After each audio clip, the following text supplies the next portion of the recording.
Hello and welcome to Songs for the Struggling Artist, the blogcast. This is episode 422. My name is Emily Rainbow Davis. Thank you for joining me here on the blogcast. We are back in order, or rather we are returning to the blog that I skipped last week. I am pretty sure no one notices the order of things other than me. So if you do, though, wow. And I bow to you. So today's blog is inspired by a show that I saw, a play. That was not very good. I'm sorry. I waited to post the blog until that show had closed, just in case someone could work out. I don't know. I don't want to be a jerk, you know? It was a hit. It got extended, this show. I thought it was terrible, but other people apparently did not. So it is, of course, a matter of opinion, as always. But people did seem to like this post, and I guess other people agreed with me about my particular pet peeve, I guess we could call it. So I am not alone, I feel. So let me read it to you. It is called Please Don't Start Your Play Like This. It had been a long time since I'd seen a play, so I was kind of excited when the lights went down. When they came up, one of the three women on stage said, "Where should we begin?" And my head just sank into my hand in disappointment. I instantly knew the play I was going to spend the next couple of hours with would not be great. I noticed this particular tendency for writers to start with this question while trying to listen to every show that had been nominated for an Audioverse Award back in 2020. Show after show started with something like, "It begins with a ship," or "How shall I start?" or "In the beginning there was space," or "Should I start with the ending?" It got to the point where once I'd heard something start this way, I knew it wasn't going to get better, so I would just skip ahead to the next show. I couldn't skip ahead while sitting in a theater at a performance in real time, so I was compelled to stick it out and watch the whole thing. And no, it did not get any better. Why is this a giveaway that what's about to follow will not be great? Because self-consciously talking about the beginning, at the beginning, tells me the writer doesn't have any faith in their story. Starting with, "What's the beginning?"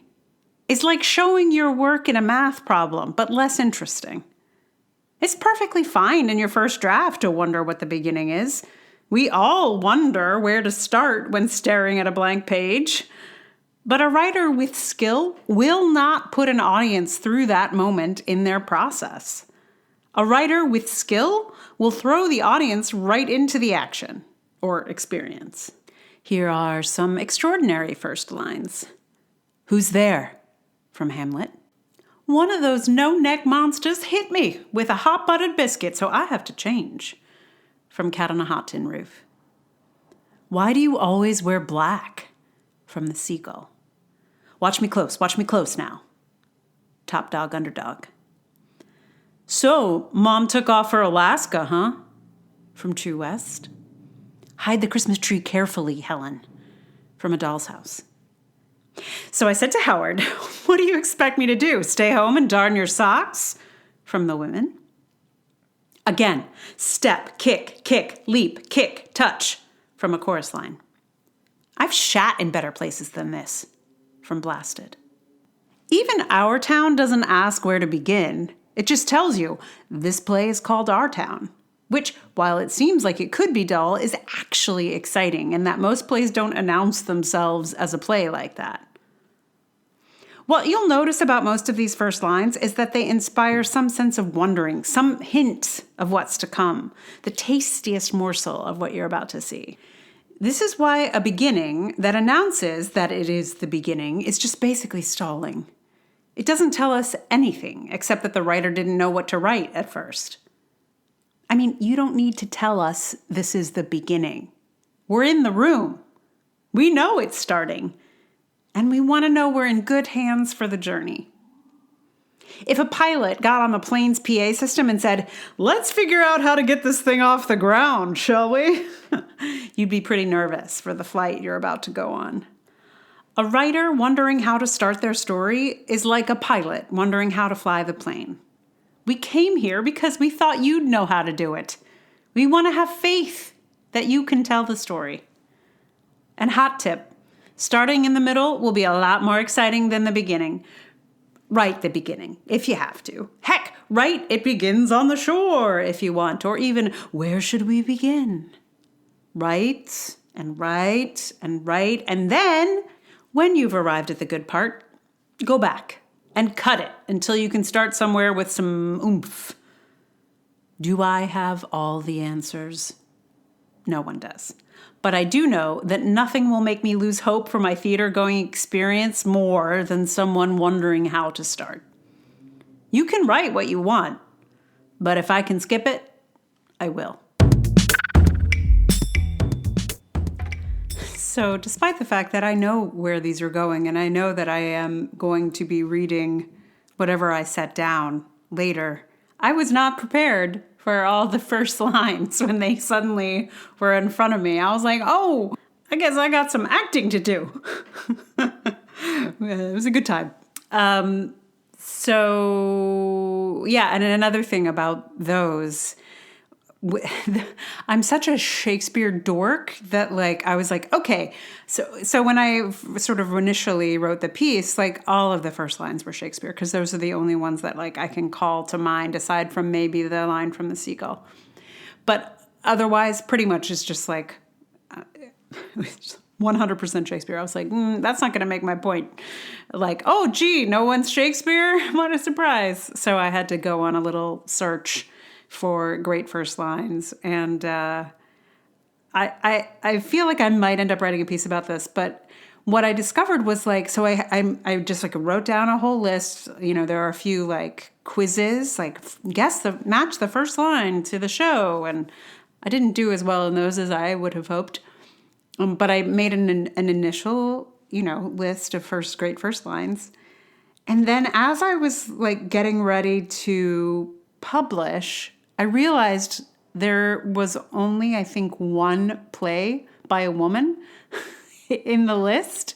And I was like, well, that will not do. That will not do. So then I had to do this extra complicated, okay, so who is a woman playwright that I could search for the first line of their play that I can include in this list? So I did find plenty, but it was a really funny moment where I was like, wow, I did not even catch it at first. So anyway, but have no fear. That was an equitable list. Maybe. It has more women than most, let me just say. The other thing is I was listening to a nonfiction podcast the other day that had been highly recommended. That was this incredibly, fantastic storytelling, whatever. And it opened with, "Where should I begin?" And I was like, oh, no, no. And I was like, should I even go further? And I did, and it's been fine. I feel like maybe with nonfiction, you can get away with it a little bit more, especially I think in a nonfiction podcast where there's a personable kind of, narrator. They're trying to they're doing it for a reason. They're there to try and make themselves a part of the story, and part of them being part of the story is, sharing, I think, their feelings about making the story, which is, anyway, it's been fine. The show has been fine. I'm not sorry that I stuck with it, but my heart did sink up for a moment. I was like, oh no. And I just looked at the list of first lines again, and it is nowhere near equitable. I had hoped that I had made it so, but it's really only a third. But it is funny that it felt equitable to me, because isn't there that study where like in a crowd, if there's like 3 women in a crowd, they're like a big crowd. They're like, oh, it's equitable, even though there's like not that many women in it. It's just like if there are a handful of women in a crowd full of men, we read it as equity, which is bananas. Anyway, I think that's how I read my little list here. But believe me, I will be gathering first lines of women for some future list, just so I have them on hand. Right, so song, what am I going to sing for you? Well, I entertained a few options, but the thought that I had and that I stuck with was a song called Start With the Ending by David Wilcox, because I feel like maybe some people were like, yes, you can tell me how not to start, but how should I start? And I thought, oh, this song gives you an option. It does give you an option to start with the ending. The song is not about writing. It's about relationships, but I just thought it offered a solution. Not that I recommend it necessarily for writing, because that can also become kind of cliche. Like the thing where the person, like there's like a big action beginning and then like they freeze the frame and the person is like, hey, that's me. I guess you're wondering how I got here. And then they go back and explain how the person ended up caught in a gunfight or whatever. That is very much a cliche, but also sometimes effective. So no rule is hard and fast, of course. But I think if one were stuck and one needed a place to start that was not, how should I start? I would suggest the ending. I myself never start with the ending because I just don't think that way. But I know it works for a lot of people. So anyway, it's some practical tips, I guess. So I'm going to sing that for you in just a minute. Meanwhile, thank you so much for listening. If you like this blogcast, please tell someone about it. Like, review, subscribe. Do that in your app, whatever it is, or Apple. That helps. Spotify now as well is helpful a bit. And if you would like to support it, amazing. Patreon.com/Emily R. Davis would be the top spot, the best one. But there's also Ko-fi, there's PayPal. If you would like to do a paid subscription on Substack, you can do that. If you have another place that you like to support artists, let me know what it is and I'll get on it. And mostly thank you for listening. I really, really appreciate your ears on this situation. And I shall play for you now David Wilcox's Start With the Ending.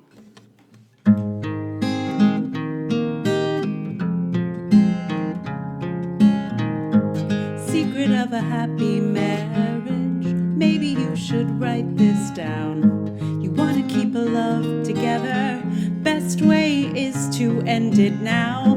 When you both know it's over, suddenly the truth comes out. You can talk about your secret passion. You can talk about your restless doubt. When there's no pretending, then the truth is safe to say. Start with the ending, get it out of the way.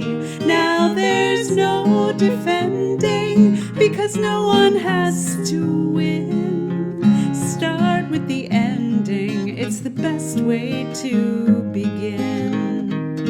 It's the best way to begin.